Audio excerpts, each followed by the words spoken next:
The day the empath stops caring is not the day they become cold. It is not the day they lose their heart. It is not the day they forget how to love. It is the day they finally understand the difference between compassion and self-destruction. Most people misunderstand what an empath is. They think an empath is someone who endlessly gives, endlessly forgives, endlessly understands, endlessly sacrifices. They think an empath is a person with no limits, but that is not empathy. That is surrender. And surrender has a cost. For years, the empath walks through life carrying emotional weight that was never theirs to carry. They enter every room and immediately begin reading the atmosphere. They notice the tension no one mentions. They feel the sadness hidden behind smiles. They detect the frustration behind polite words. They become experts at understanding everyone except themselves. They become translators of pain. They become problem solvers for people who never solve their own problems. They become emotional shelters during storms they did not create. And because they care, people become comfortable. Because they understand, people become dependent. Because they forgive, people become careless. What begins as kindness slowly becomes expectation. What begins as generosity slowly becomes obligation. What begins as love slowly becomes exploitation. The empath rarely notices it happening. They are too focused on helping, too focused on healing, too focused on giving one more chance. They tell themselves that people are struggling. They tell themselves that everyone deserves understanding. They tell themselves that patience is strength. And they are right, but only to a point. Because there comes a moment when the empath realizes something that changes everything. Not everyone wants to heal. Not everyone values understanding. Not everyone respects kindness. Some people study kindness the way a thief studies a security system. Some people learn exactly how much they can take before you notice. Some people memorize your forgiveness and use it as a shield against accountability. Some people are not inspired by your compassion. They are empowered by it. And when that realization arrives, it does not come with fireworks. It does not come with dramatic music. It arrives quietly. One disappointment too many. One broken promise too many. One betrayal too many. One moment where the empath looks around and realizes they have been pouring from an empty cup while everyone applauded their generosity. That is the day something changes. The empath begins asking different questions. Why am I responsible for everyone else's happiness? Why do I keep explaining my value to people determined not to see it? Why do I keep giving loyalty to those who treat it like a disposable resource? Why am I fighting battles for people who would never fight for me? And those questions are dangerous, not because they create bitterness, but because they create awareness. Awareness is where the transformation begins. The people around the empath often mistake this transformation for cruelty. They say, "You've changed," and they are correct. The empath has changed. The person who tolerated disrespect has changed. The person who accepted one-sided relationships has changed. The person who carried the emotional responsibilities of an entire room has changed. But what they call cruelty is often just a boundary. What they call selfishness is often self-respect. What they call distance is often recovery. The day the empath stops caring is terrifying for those who benefited from their endless concern, because those people were never connected to the empath's heart. They were connected to the empath's availability. They were attached to the access, not the person. They loved the service, not the soul. And when that service ends, their reaction reveals everything. The empath discovers a hard truth.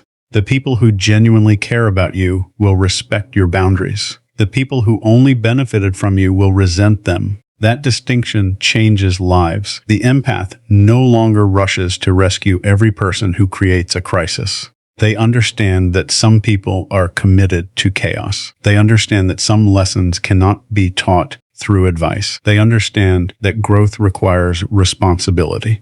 They understand that saving someone repeatedly can become a way of preventing them from saving themselves. This does not make the empath less loving. It makes them wiser, because wisdom is empathy with vision. Wisdom sees patterns. Wisdom recognizes manipulation. Wisdom understands consequences. Wisdom knows that kindness without boundaries becomes self-abandonment. For years, the empath believed that caring meant enduring. enduring disappointment, enduring disrespect, enduring emotional exhaustion.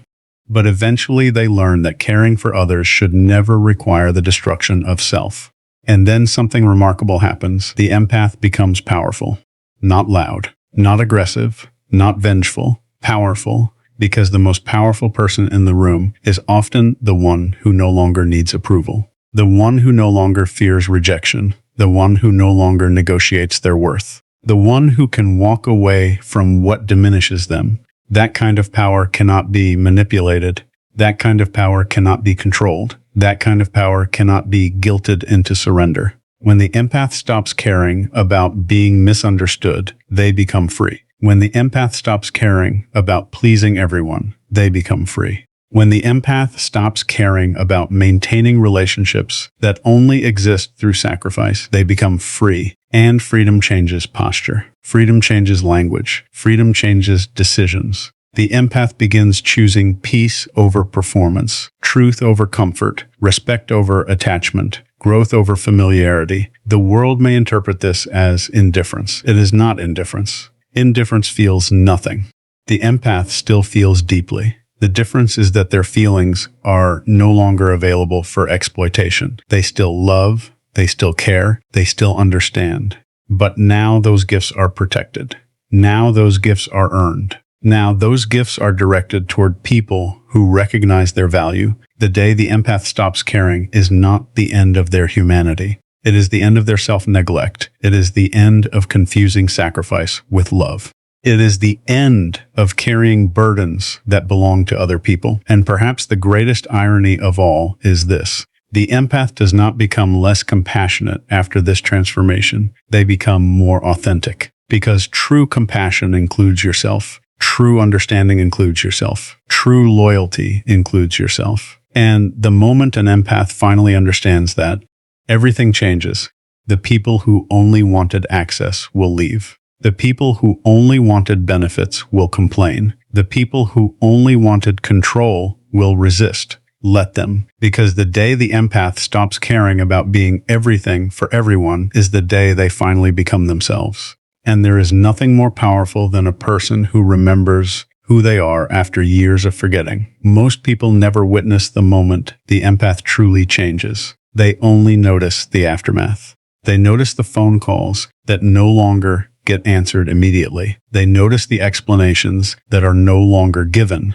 They notice the arguments that are no longer entertained.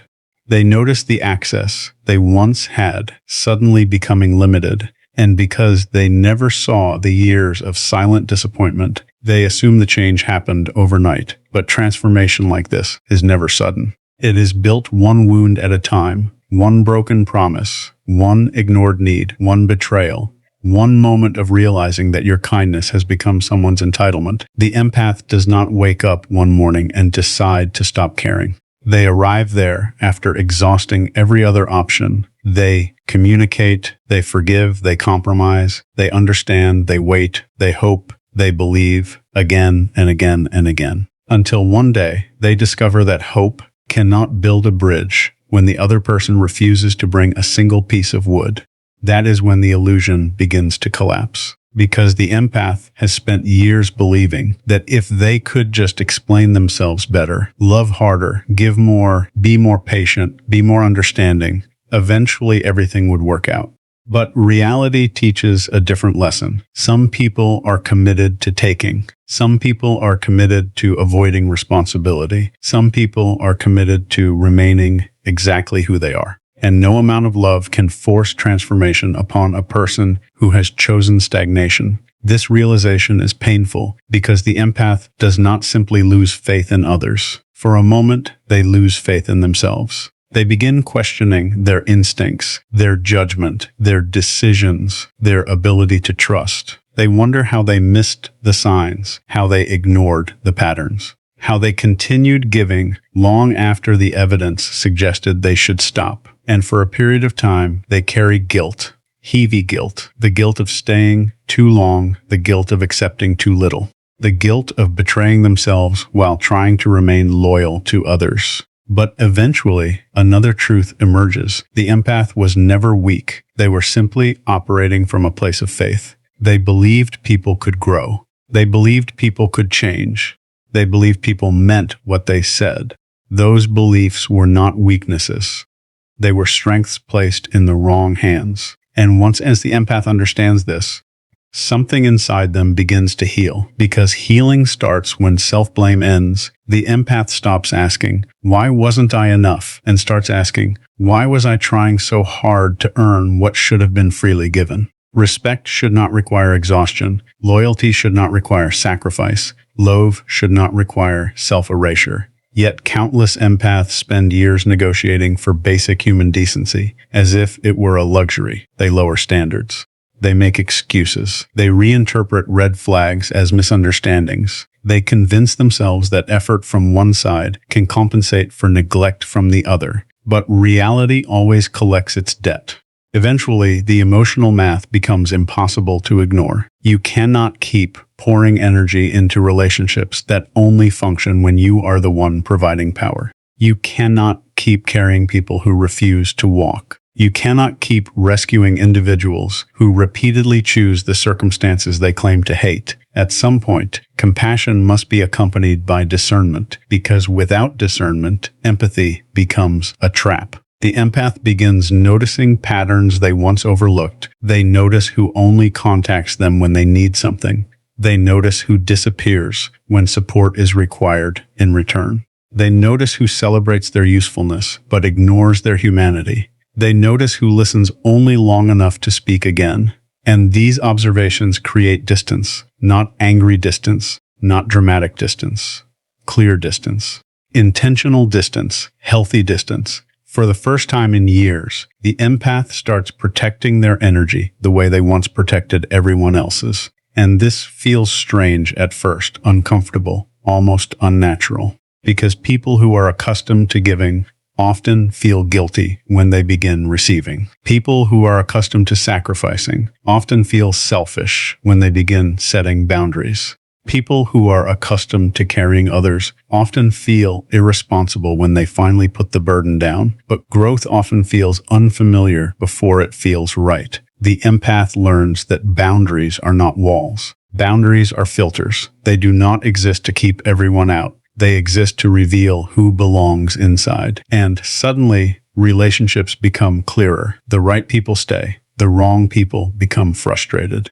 The right people respect limits. The wrong people challenge them. The right people value reciprocity. The wrong people demand access. This clarity becomes one of the greatest gifts the empath has ever received, because confusion disappears when standards appear. No longer must they wonder who genuinely cares. The answer reveals itself through behavior, not words, not promises, not intentions, behavior.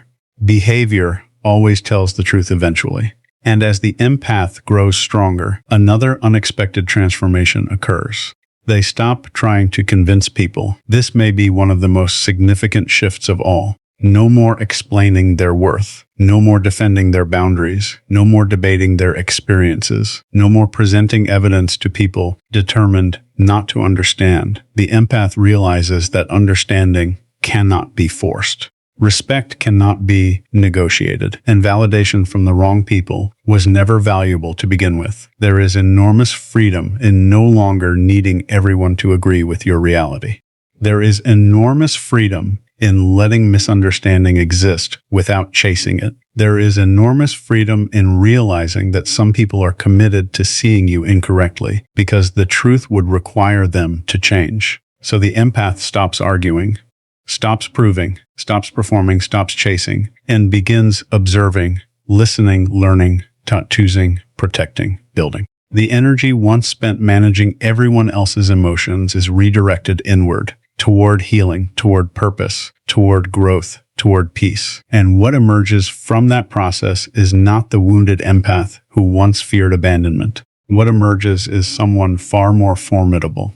Someone who understands the value of their presence. Someone who understands the cost of their energy. Someone who understands that availability is not an obligation. Someone who understands that their kindness is a gift, not a requirement. This version of the empath still possesses compassion, still possesses understanding, still possesses depth.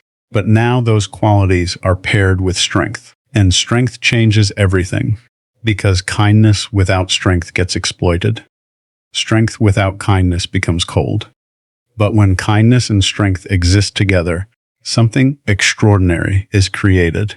A person who can love without losing themselves. A person who can help without sacrificing themselves. A person who can care without carrying everyone. A person who can walk away when necessary. And perhaps that is what truly frightens those who benefited from the old version of the empath. Not that the empath stopped caring, but that they finally started caring about themselves. Because once that happens, manipulation loses its power. Guilt loses its influence, control loses its grip, and the empath becomes something they were always meant to be. Not a savior, not a sacrifice, not an emotional servant, a whole human being. And a whole human being is far more difficult to control than a wounded one. There comes a stage in the empath's journey that few people talk about. The silence. Not the silence between conversations. Not the silence of an empty room. The silence that arrives after years of emotional noise. For so long, the empath lived inside a storm of expectations. Everyone wanted something. Everyone needed something. Everyone had an opinion about what they should do, how they should act, who they should forgive, what they should tolerate, and how much of themselves they should continue giving away. Then suddenly, it all becomes quiet. The empath stops volunteering for battles that were never theirs, stops chasing people who are running away, stops repairing relationships they did not break, stops carrying emotional responsibilities assigned to them without permission. And in that silence, something unexpected happens. They begin hearing themselves again. For years, their own voice had been buried beneath the demands of others. Their own needs had been pushed aside, their own dreams postponed, their own pain minimized. Every time they needed rest, someone needed help. Every time they needed support, someone needed understanding.